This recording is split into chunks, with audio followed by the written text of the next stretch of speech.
Very very good morning बच्चों, कैसे हो आप सभी।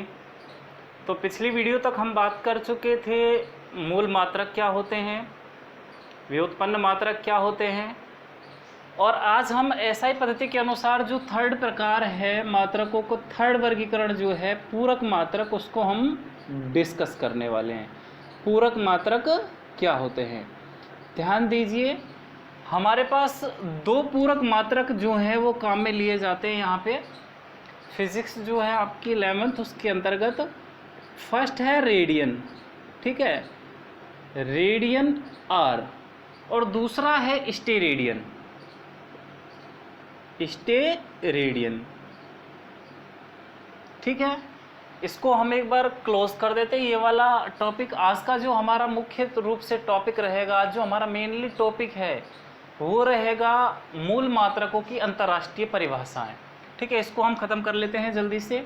स्टेरेडियन जो है SR से डिनोट किया जाता है। अच्छा, रेडियन क्या है, ध्यान दीजिए। अगर कोई समतल कोण है, जैसे वृत्त है, एक समतल आकृति है, वृत्त एक समतल आकृति है, अगर यहाँ पर दो त्रिज्याओं के बीच मुझे कोण बताना है तो ये एक समतल कोण हो गया, इसे हम रेडियन में शो करते हैं एसआई पद्धति के अनुसार, ठीक है। जनरली हम जो करते हैं वो डिग्री में ले लेते हैं, 60 डिग्री 30 डिग्री जो है वही डिग्री वाला जो है, अगर एसआई पद्धति के अनुसार हम लेके चलेंगे तो इसे किस में लेके चलना होगा, हमें रेडियन में। अच्छा, समतल कोण को मैं एक बार फिर से आपको समझा देता हूँ। जैसे आपने साइकिल की रिम देखी है तो दो जो उसकी आरियाँ होती हैं, दो जो टानियाँ होती हैं उसकी, उनके बीच अगर हमें कोण ज्ञात करना है तो एसआई पद्धति कहती है कि आप उसे मेज़र कीजिए, किसमें, रेडियन में, ठीक है। अच्छा, ये तो बात हो गई रेडियन की। और आपने radian to degree to radian और रेडियन टू डिग्री कन्वर्ट करना मेरे ख्याल से आप सब जानते हो, वही पाई बाई 180, पाई बटे 180 वाला, ठीक है। अच्छा, एक बार हम बात कर लेते हैं स्टेरेडियन की, उसके बाद मैं इस चीज़ की बात करने वाला हूँ, ये क्या है, ठीक है। पाई जो है वो क्या है, स्टेरेडियन क्या होगा, ध्यान दीजिए। यदि कोई त्रिविमीय आकृति है, जैसे मैं एक गोले की अगर बात करूं, एक स्फीयर की बात करूं, उसका यदि मुझे एंगल चाहिए, एक गोले का यदि मुझे एंगल निकालना है, यहाँ से ये, अब मैंने क्या बनाया हुआ है, एक स्फीयर बनाया हुआ है, गोला बनाया हुआ है, यहाँ से मुझे एक पोर्शन अलग करना है इसका, ये लो। अब ये जो पोर्शन है, एक आप फुटबॉल मान के चलो, ये स्फीयर है, गोला है, ठीक है। तो एक त्रिविम आकृति है, इसमें से मैंने ये पीस निकाला, ये वाला पीस निकाल लिया, तो यहाँ पे एक कोण बनेगा। इस कोण को हम एसआई पद्धति कहती है कि आप स्टेरेडियन में मेज़र करो, किस में मेज़र करो, स्टेरेडियन में मेज़र करो। ये तो समतल कोण है, रेडियन में मेज़र किया जाता है। ये जो है वो त्रिविम आकृति से निकाला हुआ कोण है, ठीक है। त्रिविम आकृति से निकाला हुआ जो कोण है वो होगा स्टेरेडियन, और जो समतल आकृति से निकाला हुआ कोण है वो होगा रेडियन, ठीक है। इसे घन कोण भी कहा जाता है। ये जो हमने निकाला है इसे घन कोण कहते हैं, स्टेरेडियन या घन कोण। स्टेरेडियन में मेजर किया जाएगा किसको, घन कोण को। अच्छा, अब हम बात करते हैं ये क्या है, पाई। पाई कहाँ पे यूज़ में लेते हो आप, जैसे डिग्री 60 डिग्री आपको दे रखा है, ध्यान दीजिए, इजी सा कॉन्सेप्ट है, सब जानते हो मेरे ख्याल से। आप radian to degree, degree to radian change करना। अब यदि आपको कह दे कि इसे रेडियन में चेंज करो तो क्या करने वाले हो आप, पाई बाई 180 डिग्री, वो सब आप कैंसिल कर दोगे। अब यहाँ पे ध्यान दीजिए, 3 हो गया, पाई बाई 3। अच्छा, ये पाई क्या है, पाई क्या होता है, ये वैल्यू कहाँ यूज़ में ली जाती है, तो यहाँ पे एक फंडा है, बेसिक सा जो फैक्ट है वो ये है, पाई जो है वो आपने वहाँ देखा होगा जहाँ जहाँ एक सर्किल आपको दिखाई देता है, जहाँ जहाँ पे भी आपको एक वृत्त दिखाई देगा वहाँ पे ये वाला चीज़ जो है वो आ जाएगा, खुल जाएगा ये वाली चीज़ जो है। अच्छा, ये किस लिए यूज़ किया जाता है, ध्यान दीजिए, कैसे इसका इन्वेंशन हुआ, किस तरह से इसका वैल्यू जो है वो फाइंड आउट किया गया। पाई का वैल्यू आप सब जानते हो, पाई का वैल्यू क्या होता है, 3.14, ठीक है, इतना तो आप जानते ही हो। लेकिन इसका बहुत बड़ा वैल्यू आता है, ये आगे तक चलता जाता है। वैल्यू जो है 3.149265 ऐसा करके आगे तक चलता जाएगा। ये पाई का वैल्यू है, बहुत लंबा जो है एक पाई का वैल्यू प्राप्त होता है। अच्छा, ये पाई कहाँ से इन्वेंट हुआ, किसने इन्वेंट किया? तो ध्यान दीजिए, जहाँ पे आप सर्किल देखते हो वहाँ पे आप इस पाई को देखोगे, ठीक है। तो हुआ क्या, ध्यान दीजिए, जब भी सर्किल की एक वृत्त की कैलकुलेशंस की गई, चाहे आप इस सर्किल को कहाँ देखते हो, एक सिलेंडर में देखते हो, एक बेलन में देखते हो, चाहे एक शंकु कौन में देखते हो, ठीक है, जहाँ पे भी देखते हो आप देखते हो कि फॉर्मूले में चाहे क्षेत्रफल का है, चाहे आप पेरीफेरी की बात करो, सर्कमस्टेंस की बात करो इसकी, तो इसमें पाई यूज लिया जाता है। पाई क्यों यूज लिया जाता है? क्योंकि एक सर्किल को डिनोट कर रहा है। एक जो पूरा सर्किल होता है वो 2 पाई होता है, 2 पाई होता है, ठीक है। और अगर हमें इसकी सर्कमफेरेंस निकालनी है, परिधि निकालनी है, तो हम इसे कह देते हैं 2 पाई आर। हुआ क्या, आर्किमिडीज जो हैं, आर्किमिडीज नामक साइंटिस्ट ने इस पाई का वैल्यू निकालने का एक लंबे समय तक प्रैक्टिस की। एक लंबा समय जो है उन्होंने पाई की समय के लिए, पाई का एग्जैक्ट मान निकालने के लिए, वास्तव में एग्जैक्ट वैल्यू क्या होती है पाई के निकालने का उन्होंने प्रयास किया। और आर्किमिडीज जो हैं उन्हीं को कहा जाता है सबसे पहले पाई का वैल्यू देने वाले, एक एग्जैक्ट पाई का वैल्यू देने वाले शख्स के तौर पर आर्किमिडीज को जाना जाता है, ठीक है। अच्छा, अब हम बात करें कि सर फिर पाई की वैल्यू एग्जैक्ट क्या होगी। आपने अभी बताया 3.1415, ठीक है, 9265, इस तरह से आगे चलती जाती है। एक सुपर कंप्यूटर से जब इस कैलकुलेशन को किया गया तो एक बहुत बड़ा वैल्यू जो है वो निकल के आता है, पॉइंट के बाद बहुत सारे डिजिट आएंगे। तो सबसे पहले आर्किमिडीज ने इसको सॉल्व करने का कोशिश किया। आप ध्यान दीजिए, पाई आया कहाँ से, कहाँ से हमको पता चला कि पाई भी कोई चीज़ होती है या नहीं होती है। जब भी हम एक सर्किल की कैलकुलेशन कर रहे थे, जब भी हम एक वृत्त को पढ़ रहे थे, वृत्त के लिए गणनाएं कर रहे थे, तो हम देख रहे थे एक जो वैल्यू है वो कांस्टेंट आ रहा है। जब भी हम सर्किल को देख रहे हैं, एक वृत्त को देख रहे हैं, तो हम देख रहे हैं कि एक जो वैल्यू है वो हमेशा एक नियत वैल्यू दे रहा है। इस नियत वैल्यू को पाई कह दिया गया कि ये भाई पाई है, ठीक है। बाद में प्रयास हुए अलग अलग जगह पर, इंडिया में भी हुए, सारी जगह हुए कि इस पाई का वैल्यू बताया जाए, एक पाई का एग्जैक्ट वैल्यू दिया जाए, ठीक है। तो बाद में जब कैलकुलेशंस हुई तो ये जो वैल्यू है 3.14, इसके अराउंड जो है इसको मान लिया गया, आर्किमिडीज ने ये वैल्यू दी थी, ठीक है। अच्छा, पाई के लिए एक और फैक्ट, पाई से रिलेटेड एक और फैक्टर ध्यान दीजिए। पाई डे जो है, पाई को इसका एक दिवस मनाया जाता है, पाई डे कहते हैं उसे, आपको पता है इसके बारे में। पाई डे मनाया जाता है, पाई दिवस मनाया जाता है, और ये वैल्यू डिसाइड करती है कि कब मनाया जाएगा। ध्यान दीजिए, ये 14 और ये 3 से निकालो मंथ, तो मार्च तीसरा मंथ होता है हमारे पास अंग्रेजी कैलेंडर के अकॉर्डिंग, मार्च, और ये 14 जो है वो तारीख, तो 14 मार्च को मनाया जाता है पाई डे। अब वैल्यू आपको एकदम क्लियर लर्न रहेगी इसकी। 3.14 जो है वो डिनोट करता है 3 मार्च को, 3 तो मार्च को, और बाकी का 14 जो है वो डे है। 14 मार्च को मनाया जाता है पाई डे, ठीक है। एक पाई के लिए हमने एक डिटेल जो है वो डिस्कशन यहाँ पे किया है। अब हम हमारा आज का जो डिस्कशन टॉपिक है उस पर आते हैं, मूल मात्रकों की अंतर्राष्ट्रीय परिभाषाएं। तो ध्यान दीजिए, मूल मात्रकों की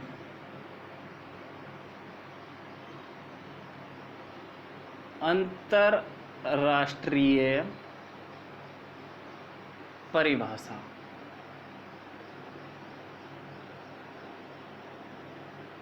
ठीक है। इंटरनेशनल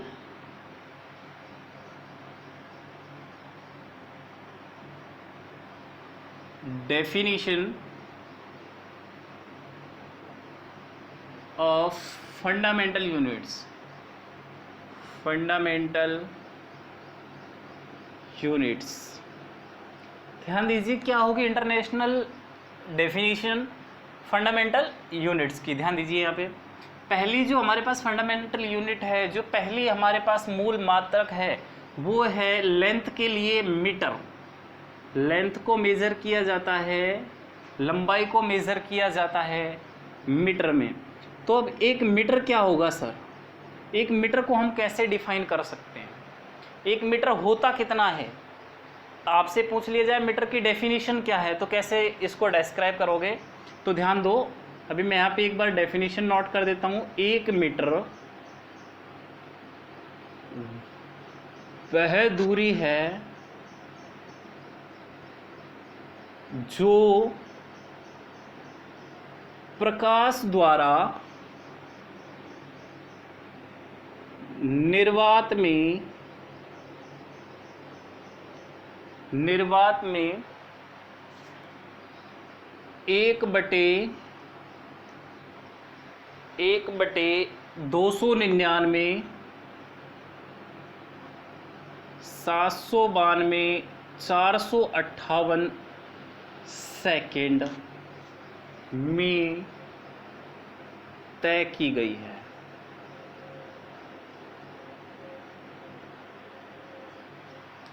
एक मीटर कितनी दूरी है?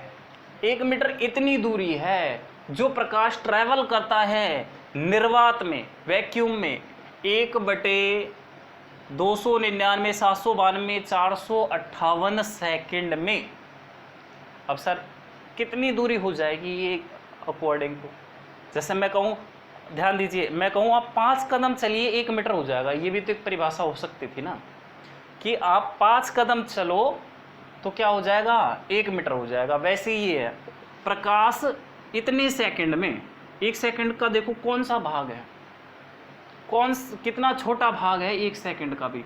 तो प्रकाश जो है इतने कम समय में, अबाउट ये नैनो सेकंड के करीब आ जाएगा। इतने नैनो सेकंड जो है उसमें जितनी दूरी ट्रैवल करेगा, जितनी दूरी तक जा सकता है, वो दूरी क्या हो जाती है? 1 मीटर। मैं बताने वाला हूँ कैसे निकाली है। एक डेफिनेशन यहाँ से प्रिपेयर हुई है कि 1 मीटर कितनी दूरी है, इसको पूरा विश्व कैसे जाने कि कहाँ तक 1 मीटर होगा। तो आपसे कह दिया जाए, ध्यान दीजिए कि आप 5 कदम चलो, यहाँ से कुछ दूरी तय करोगे, ये दूरी मैं कह दूँ 1 मीटर है। वैसे ही अंतर्राष्ट्रीय स्तर पर कह दिया गया है कि प्रकाश जो इतने सेकंड में दूरी तय करेगा वो हो जाएगी 1 मीटर।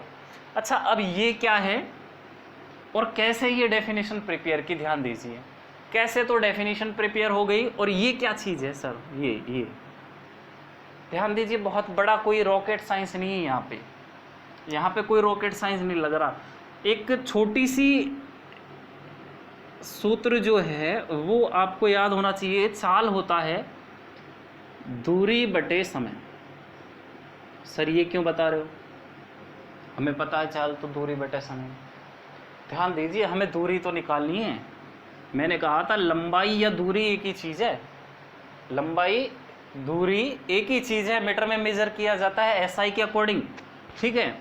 तो अब दूरी हमें निकालनी है, तो दूरी बराबर क्या हो जाएगा? चाल गुणा समय।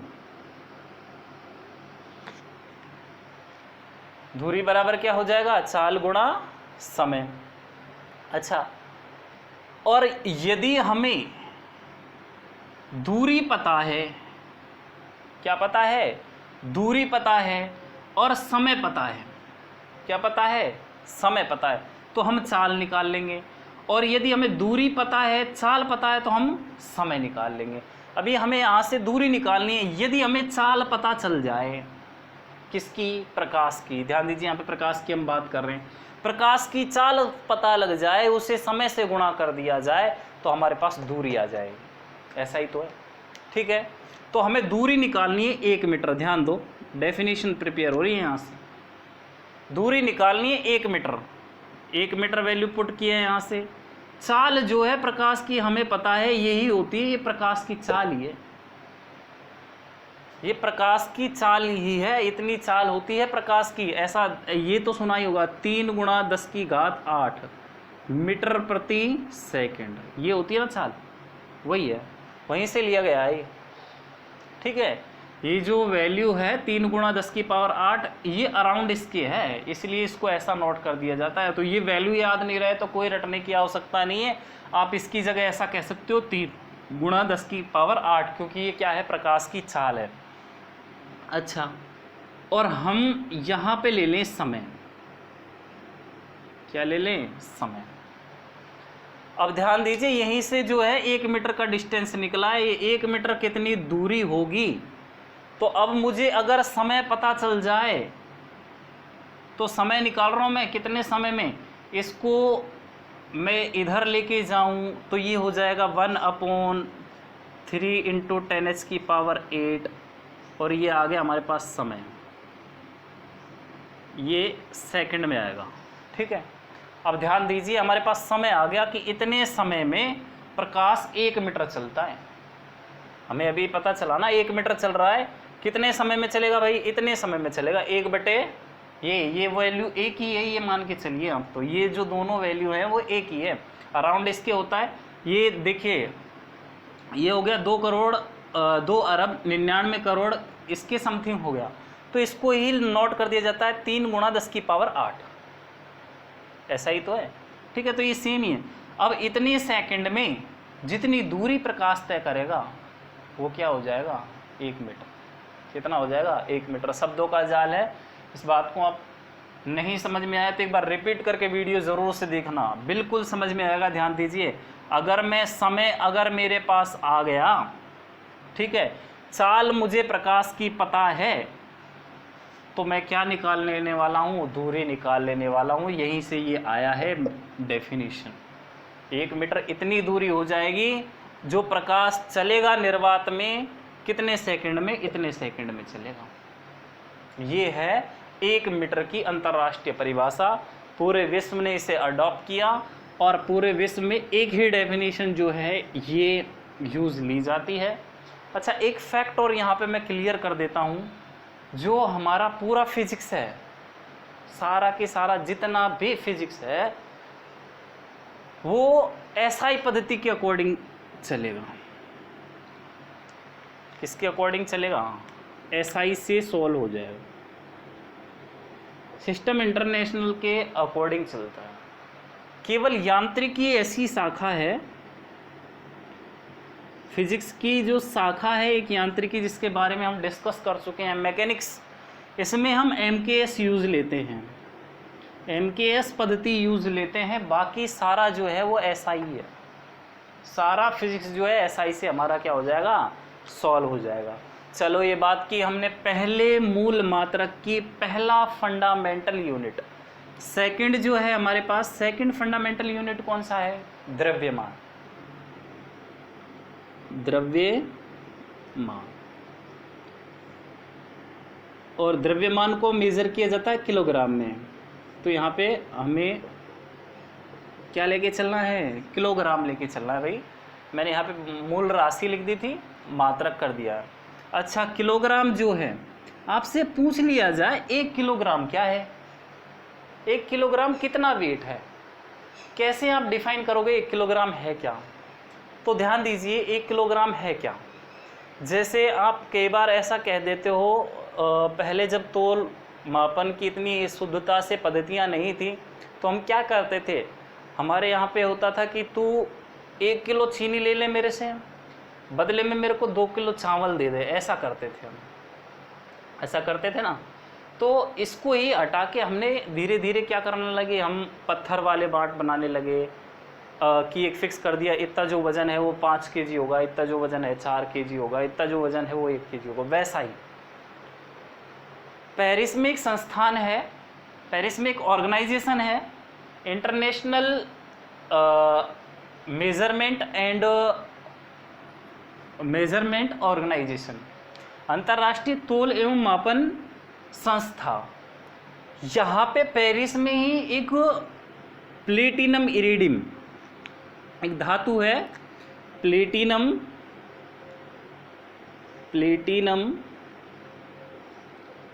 इरिडियम, एक धातु ली प्लेटिनियम इरिडियम और इसका एक सिलेंडर ऐसा एक बेलन काटा और उसको कह दिया गया कि ये 1 किलोग्राम है।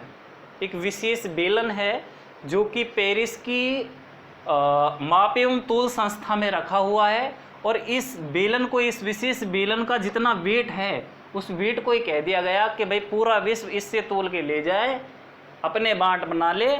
और ये जो है ये टुकड़ा, एक टुकड़ा जो है वो कितने किलोग्राम का है? 1 किलोग्राम का है। ठीक है, तो 1 किलोग्राम कितना वजन है? ध्यान दीजिए, यहाँ पे मैं डेफिनेशन नोट कर देता हूँ। 1 किलोग्राम पेरिस में रखे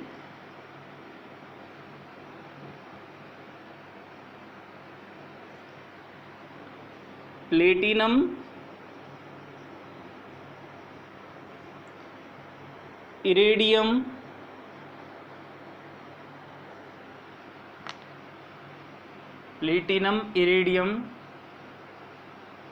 के बने विशेष बेलन के द्रव्यमान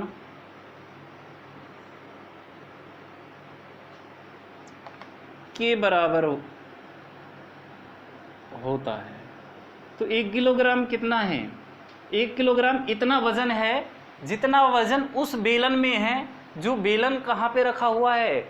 जो एक विशेष टुकड़ा पेरिस में रखा हुआ है, अंतर्राष्ट्रीय तौल एवं माप संस्था में जो रखा हुआ है, उसको हमने कह दिया वही एक ओरिजिनल 1 किलोग्राम का वजन है। बाकी सारी हम कॉपियाँ यूज़ करते हैं। बोले कि सर इतने सारे जो बाट है वो कैसे बने?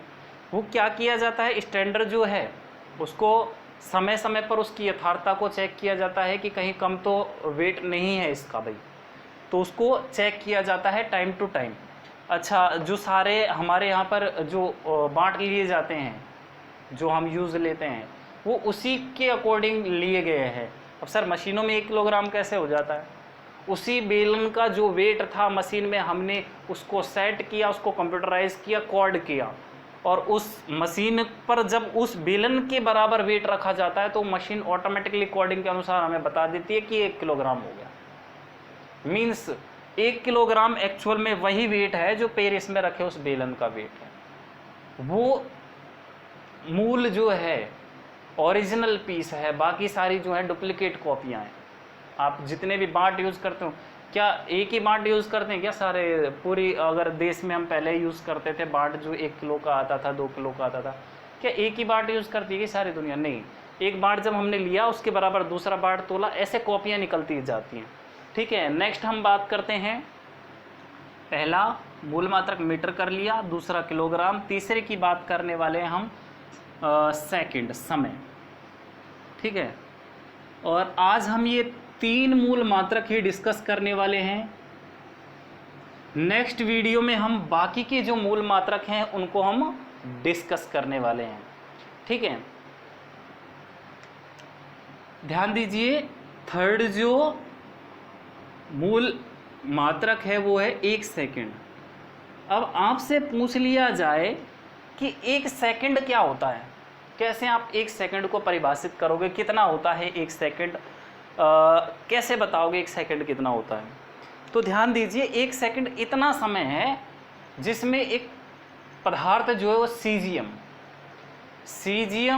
133, सीजियम में भी सीजियम 133 परमाणु जो उत्सर्जित करता रहता है विकिरण, उस विकिरण की विशेष तरंग दैर्ध्य जो है वो कुछ डिजिट के बराबर कंपन कर ले। वो डिजिट क्या है मैं बताऊंगा, एक बार डेफिनेशन यहाँ पे नोट कर लेता हूँ। 1 सेकंड वह समय है जिसमें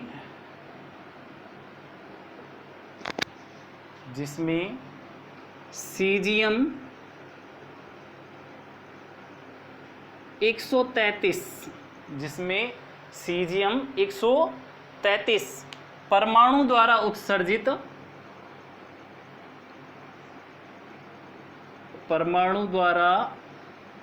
उत्सर्जित उत्सर्जित विशेष तरंग दैर्ध्य, विशेष तरंग दैर्ध्य की विकिरणें, की विकिरणें 9, 192, 631, 770 कंपन करती है। ध्यान दीजिए, 1 सेकंड कितने समय को कहोगे आप?